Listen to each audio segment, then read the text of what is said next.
Hey guys, how's it going? Welcome to my channel, Traveling with Jose. I'm Jose, and for today's video, guys, we're going to be talking about stressors in the military. So if you didn't know, I was in the military for 5 years. I was in the Navy. I was stationed in Japan.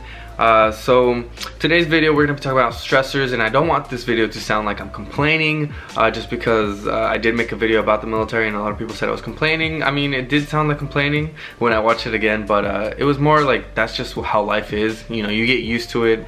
I never really complained in person, so it was me in that video was kind of venting.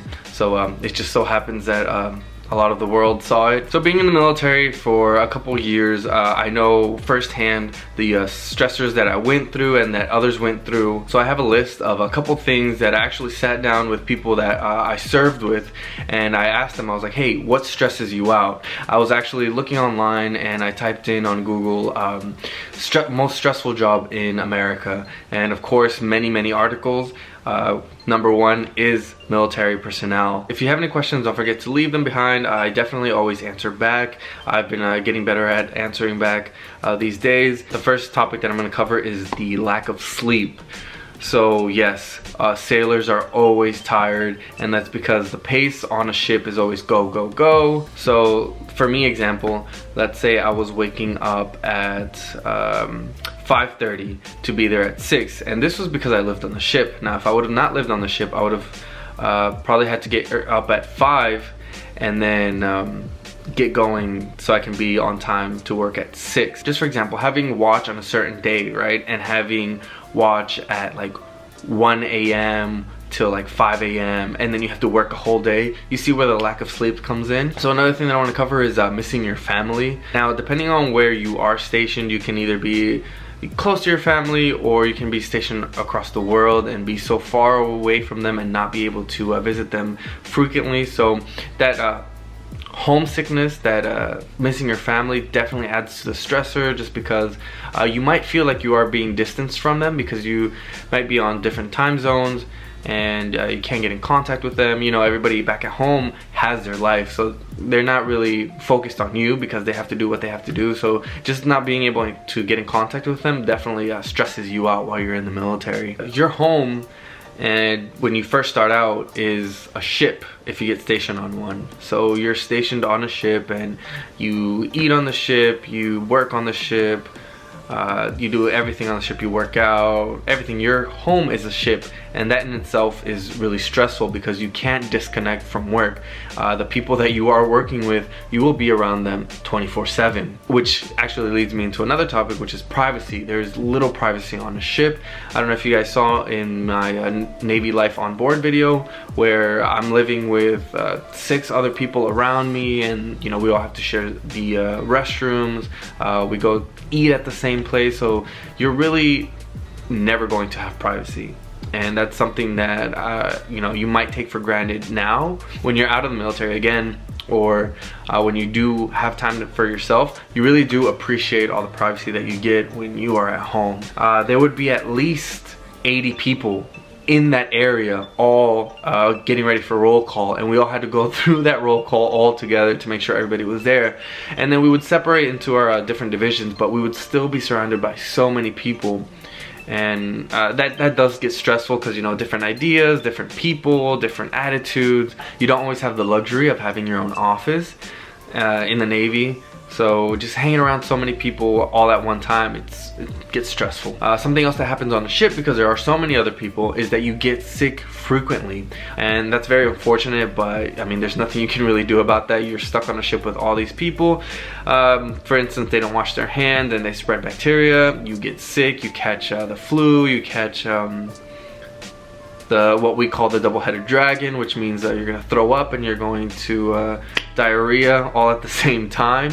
That does happen, and it never happened to me, but I know of people that it happened to. So on a ship, it's pretty common to get sick, so that just adds to stressors in your life. So another thing is working too much, and now it's maybe not even because you want to, it's just the pace on a ship is a little bit faster. There is more asked of you, and since you're not really getting paid on a hourly limit, and you're getting paid a salary, they will tell you what to do from the moment you get on shift till you get off a shift.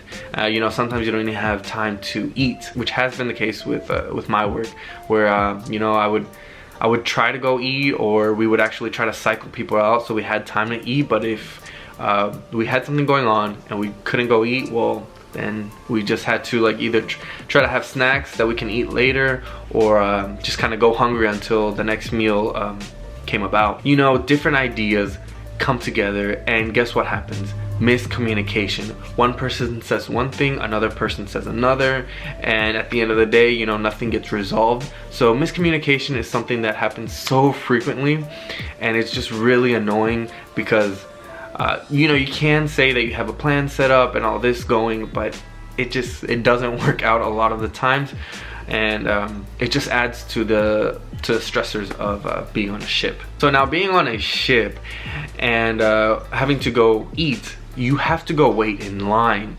And so this is kind of, it's not buffet style, but there is somebody serving you as you go on, kind of like if you're at a cafeteria in school. And these lines get so long, like you're waiting 15, 30 plus minutes just to get your food, which might not even be the best. And you know, maybe if you have to be back at work at a certain time, you don't have all the time in the world to be waiting for your food. So just waiting in line, or just even the decision of trying to go get food, stresses you out. So that's just something that you have to deal with on a daily basis. So there are many protocols in the Navy, and you are reminded of it every single day. Even though you know it, it's always told to you again and again. And then that can just add to the stress of like, you know something, but somebody will tell you you don't. Or if they're not even telling that you don't, it's just they keep on stressing it on you. They keep on forcing, or they keep laying that information out, and you're just like, I know, I've been doing this for 5 years. Like, why do you have to remind me? I know sometimes knowing too much information does lead to complacency, but it just adds to that stress of, you know, I know my job, you don't have to tell me what my job is. Micromanagement. So there will be people that tell you what to do, and then they will not lay off your back. They will be right there watching you at all times, making sure you are doing the job. Now, some people, this might work, right? Some people need someone to be there so that they can do their job. But for other people, it doesn't work. If you can get your job done without somebody breathing over your back, you know, and you can get the job done quickly, correctly, safely, that is the best way. If somebody is breathing down your back, you just don't want to do the work. It stresses you out. You know, you might get nervous if somebody's like there monitoring you at all times. So micromanagement is something that happens in the military, and it makes you stressed. So there are going to be a lot of people that you're working with and you come in contact with in the military. But the thing is that at the end of the day, you still might feel lonely.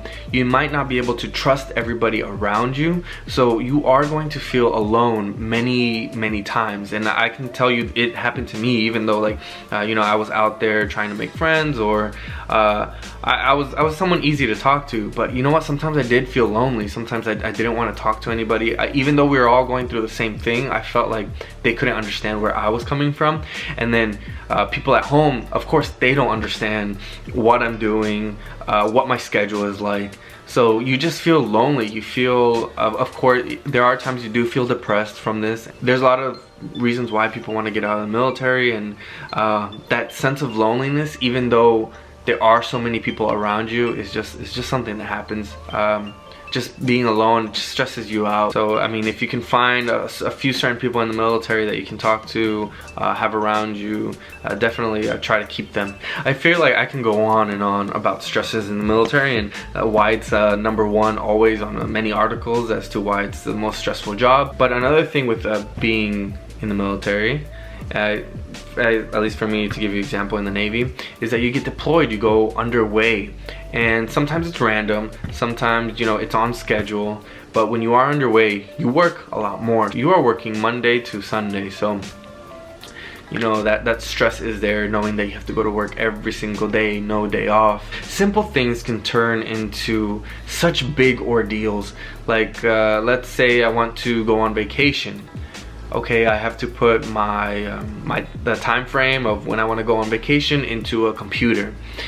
Well, let's say, you know, the system is down. Let's say that once you do put everything through, somebody, if one thing is not worded right, they kick back your whole vacation plan, and or if it goes up to the through the chain of command, and then the very last person doesn't want you to go on leave, you know, you're not going on vacation, you're not going on leave. Or let's say that you want to change your duty day. Now, duty days are for the most part fixed, but maybe you can switch with somebody, but there's rules to that, and if somebody just doesn't want to do it, they'll say no. You know, somebody that's higher ranking than you, if they say no, no is no, and it's just like the solutions sometimes can be so easy, but people make it hard. You're gonna have to face that all the time, and that's a stressor in itself. So I'll say this, I've always been a very positive, happy person. Now, I learned in the military that can be gone really fast, and I always try to get to that point where I'm not letting anybody get me down. But you know what it is in the military? It's that there's so many negative people. Now, you can be the happiest person in the world. You are stuck with negative people 24/7, 365. That happiness goes away, out the door. And if you're stuck around that for so long, I feel it's actually harder to get back to a place where you want to be happy and positive all the time, because you know their thinking, their logic kind of consumes you. And now that I'm out of the military, I'm happy, but I'm still always reserved. There's always that expectation or that feeling that negativity is around the corner. Anything that's wrong can go wrong, just because I faced that so much in the military. So that stressor in the military was always there, of just everybody else's thoughts, everybody else's negative thoughts.